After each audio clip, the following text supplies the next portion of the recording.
Watchmen by Alan Moore. Chapter 6.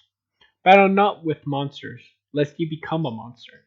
And if you gaze into the abyss gazes also unto you. Friedrich Wilhelm Nietzsche.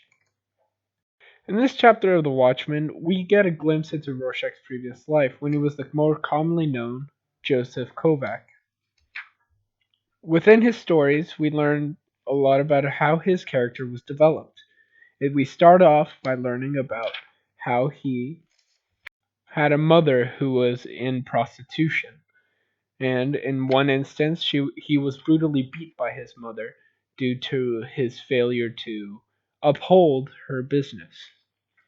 Then we find him again when he's a little bit older, being made fun of the because of the same situation with his mother by two similarly or older boys.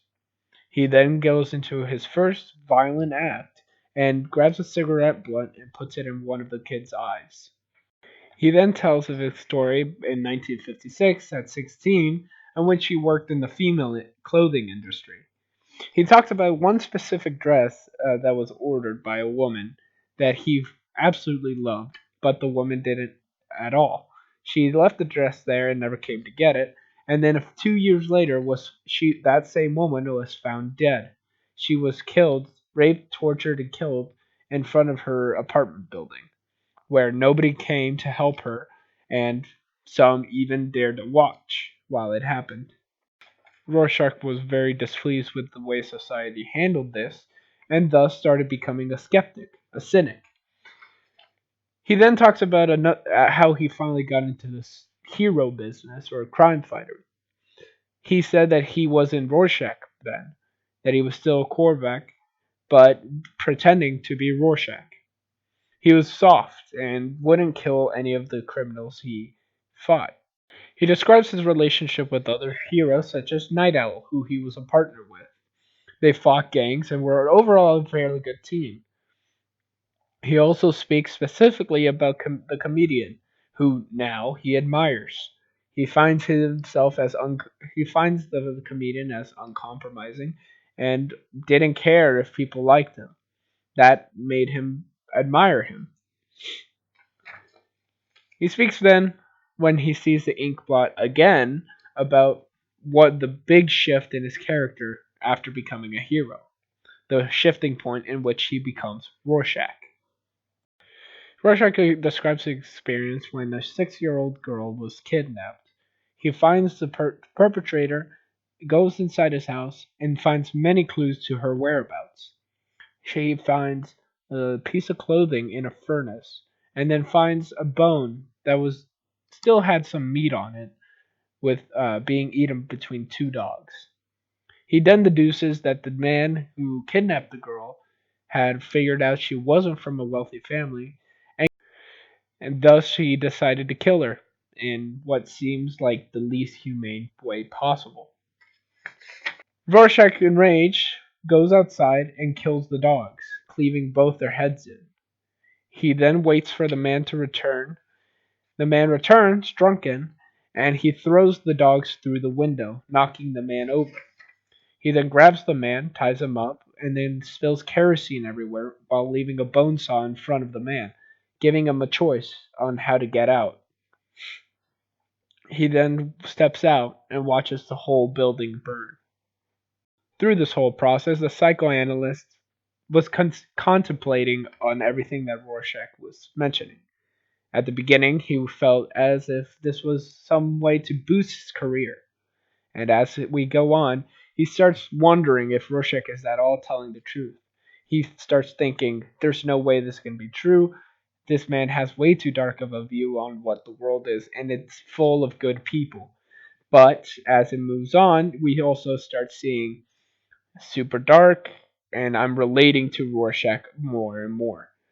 Eventually, he is convinced of what Rorschach is saying, ending the chapter by looking at the same ink blot as he showed Rorschach and finding something that was horrifying. A dead cat he once found, the fat, gusling grubs writhing blindly, squirming over each other, frantically tunneling away from the light. But at the end, he ends it with that it's There is nothing else. It's just a black ink dot. Now, throughout this chapter, the psychoanalyst becomes a key factor in the story. Even though he wasn't in his past, he shows how infectious and manipulative Rorschach's ideas could be. He begins with only wanting his money grabbing self to get further ahead in life, not caring about his patients. He is basically something sickening of the society, something corrupt. But then we see that Rorschach, by telling his story and being honest with the man, starts to shift this idea, starts to question it, making him uncomfortable. Maybe this means that Rorschach's ideas and his way of doing things are truly what is changing society. Something so truthful and aggressive that you have no choice but to start to think about it. And if you don't think about it, do you reject it?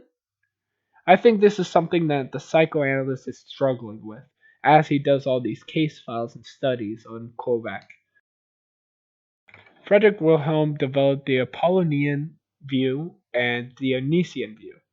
He saw that everything could be explained through these two views, while the Apollonian was order, things discerned by analytical distinction, and the other, Dionysian, was chaos, things unwilling to be understood through these distinctions. Some examples would be structure and form being Apollonian, while instinct and emotion related to music was Dionysian. This relates to the book in many crucial ways because we see that he begins as something Apollonian when he pretends to be Rorschach, when he's starting off being a crime fighter, being something analytical, something normal. But he has this Dionysian shift. He becomes outraged, he becomes tormented by what he's seen to the point where he becomes chaotic.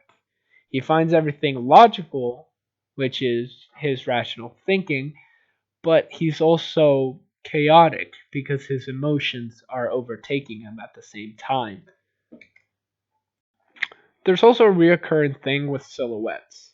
The ink blots could be seen as silhouettes, same with the dress. But you could also see the actual Hiroshima silhouettes that were mentioned in page 16. Now, Rorschach has something to do with never being gray, always being black or white, and we see this multiple times in the book. If you fast forward later when Rorschach is standing in front of Dr. Manhattan, he and before he dies, you can see he's very emotional. He's screaming over and over again to finally be killed.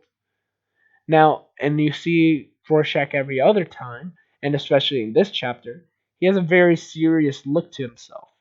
He looks serious and has a rational thinking to him.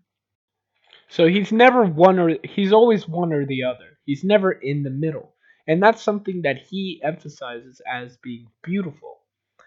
Now, maybe there's something to be said about his bluntness, and there's maybe something to be said about how direct he can be, but overall, it's what makes his character so unique and influential in the novel.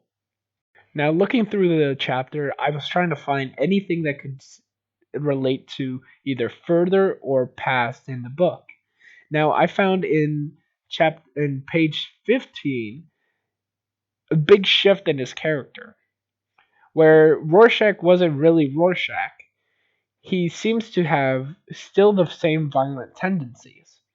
There was a man in the bottom panel who was writing "Who watches the Watchmen," but he didn't. He only got to finish the W and A in Watchmen because Rorschach supposedly either smashed his face in, or and that's blood, or he's just vomiting after getting kicked in the gut. But it's hard to tell. It might be because he's finally very angry with the world. He's starting to get that anger with people in general, especially with the Keen Act. Because if you look at the very bottom, there's a newspaper article about the Keenack passing. And then you see on the right that they'd rather have policemen. All of this led to me to believe that Rorschach didn't become Rorschach overnight. It wasn't some one moment that made it abrupt, but there's one moment that shows the climax, which was the kidnapping. I believe that it was very gradual, that there was a lot of impact in his life that made him hate and think about the corruption that he lived in. But then eventually, as it got worse and worse and worse, with the kidnapped and the kidnapping and all these things happening all at once, a switch finally triggered where he was finally over the edge, where Joseph Kovac finally turned into Rorschach.